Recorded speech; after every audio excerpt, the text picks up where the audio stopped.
দেখছেন নবীনগর নিউজ।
পৃথিবীর বুকে নমরুদ এসেছে, আল্লাহ তাআলা ইব্রাহিমকে পাঠিয়েছিলেন শায়েস্তা করার জন্য। যখনই ফেরাউনের রাজত্ব চলেছে, তাকে শায়েস্তা করার জন্য আল্লাহ তাআলা মুসা আলাইহিস সালামকে পাঠিয়েছিলেন। যখনই আবু জাহেল উতবা সাইবারা পৃথিবীর মানুষকে কষ্ট দেওয়া শুরু করেছিল, বর্বরচিত পরিবেশ কায়েম করেছিল, তখনই আল্লাহ তাআলা পৃথিবীকে সুশৃঙ্খল করার জন্য আল্লাহ তাআলা মুহাম্মদুর রাসূলুল্লাহকে পাঠিয়েছিলেন। আমি মুসলমানদের উদ্দেশ্যে বলি, আমাদের দেশ সহ সারা পৃথিবীতে বিভিন্ন আকীদার আমরা লোক থাকতে পারি, কিন্তু মুহাম্মদুর রাসূলুল্লাহর ব্যাপারে আমরা এক, আল্লাহর ব্যাপারে আমরা এক, কোরআনের ব্যাপারে আমরা এক, বাইতুল্লাহর ব্যাপারে আমরা এক, মসজিদে নববীর ব্যাপারে আমরা এক, বাইতুল মুকাদ্দাসের ব্যাপারে আমরা এক। এই বাইতুল মুকাদ্দাস নবী করিম সাল্লাল্লাহু আলাইহি সাল্লামের শরীরের স্পর্শ পেয়েছিল, মসজিদে নববী মুহাম্মদুর রাসূলুল্লাহ স্পর্শ পেয়েছিল, বাইতুল মুকাদ্দাসও মুহাম্মদুর রাসূলুল্লাহ ইমামতির মাধ্যমে সকল নবী রাসূলদের ইমাম বানিয়েছেন আল্লাহ তাআলা। আমার বলার উদ্দেশ্য হলো, যে যে মাসলাকি আমরা লালন করি না কেন, এই বাইতুল মুকাদ্দাসের ব্যাপারে যেহেতু নবীজির কদম সেখানে পড়েছিল, সকল মুসলমানের জান মাল সকল কিছু থেকে মুহাম্মদুর রাসূলুল্লাহর ভালোবাসা কম না বেশি? এখন আমি বলতে চাই, সকল মুসলমানকে ঐক্য হতে হবে। আর সারা পৃথিবীর কাফের মুশরিকদেরকে আমি বলে দেই, ইব্রাহিমের ঘটনা অনেক দূরে, মুসা নবীর ঘটনা অনেক দূরে, মুহাম্মদুর রাসূলুল্লাহর ঘটনাও ইতিহাস মনে হয়। এই ভারত ভূখণ্ডে ব্রিটিশ 200 পর্যন্ত রাজত্ব করেছিল, মুসলমানদের মার খাইতে খাইতে বাঁচতে বাধ্য হয়েছে। আমরা এই জড়ো হওয়ার কারণ হচ্ছে আমাদেরই মুসলিম ভাই, তাদেরকে নৃশংসভাবে হত্যা করা হচ্ছে, তাই না? তাহলে আমরা আজকে শপথ করি, আমরা যেন কাফের মুশরিকের বিরুদ্ধে আমরা প্রত্যেক মুসলিম ভাই ভাই এবং আমরা মুসলিম এক, বিশ্ব মুসলিম আমরা আজকে এক হওয়ার সময়। আমাদের আর বিভেদ বলে, সমস্ত পথ মত বলে আমরা সবাই একই রাস্তায় একই স্টেজে দাঁড়ানোর চেষ্টা করবো ইনশাআল্লাহ। বাংলার জমিন থেকে আল্লাহর কাছে সাহায্য চাচ্ছি। ও রব্বুল আলামিন, তুমি যেমনি ভাবে আবাবিল পাঠিয়েছিলে, আবারও তুমি ফিলিস্তিনের মুসলমানদের জন্য তোমার পক্ষ থেকে তুমি আবাবিল পাঠাও।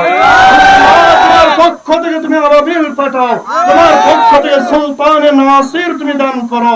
আল্লাহ, তোমার পক্ষ থেকে তুমি একজন সুলতানে নাসির দান করো। আমাদের হৃদয়ে, আমাদের অন্তরে জিহাদের তামান্না সকলের আছে, সেই তামান্নার বহিঃপ্রকাশ আজকে আমাদের এই বিশাল সমাবেশ।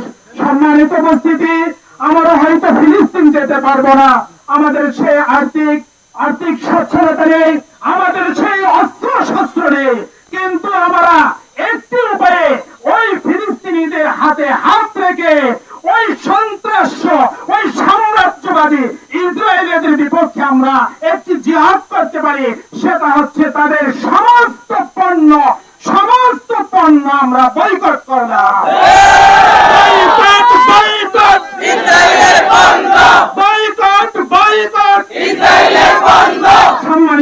উপস্থিতি, আমরা আজ থেকে এখনই এই প্রতিজ্ঞাবদ্ধ হই, আজ থেকে আমরা জেনে শুনে কোন একটা ইসরায়েলি পণ্য আমরা ক্রয় করব না ইনশাআল্লাহ। আমরা ইসরায়েলের পণ্যকে বয়কট করছি এবং ইসরায়েলের সকল কার্যক্রম আমরা আমাদের পক্ষ থেকে ঘৃণার সাথে নিন্দা জানাচ্ছি। সম্মানিত উপস্থিতি, আমাদের নবী করিম সাল্লাল্লাহু আলাইহি সাল্লাম আমাদেরকে যেই দিক নির্দেশনা দিয়েছেন, আমরা সেই দিক নির্দেশনা মোতাবেক আমরা আমাদের কার্যক্রম চালিয়ে যাব। বিশেষ করে আমরা মুসলমান, আমরা এমন এক জাতি, যেই জাতি পৃথিবীর কোথাও কোন জায়গায় আমরা আমাদের নিজেকে আমরা কি করতে পারি না, মাথা নত করতে পারি না। আমরা মাথা নত করা জাতি নয়, আমরা ওই জাতি যেই জাতি পৃথিবীতে বুলেটের সামনে, অস্ত্রের সামনে নিজের বুক পেতে দিতে পারে। আমরা আমাদের ইসলামকে জেতা রাখার জন্য আমরা আমাদের যেখান থেকে জিহাদের ডাক আসবে, আমরা সেইভাবে আমাদের জিহাদ চালিয়ে যাব ইনশাআল্লাহ। মুসলমানের সর্বস্তরের জনতা প্রমাণ করে দিয়েছে মুসলমানদের ভিতরে কোনো বিভেদ ভেদাভেদ কিছুই নেই। আমরা সকল মুসলমান এক দেহের মতো, আমরা এক দেহের মতোই কাজ করে যাব ইনশাআল্লাহ।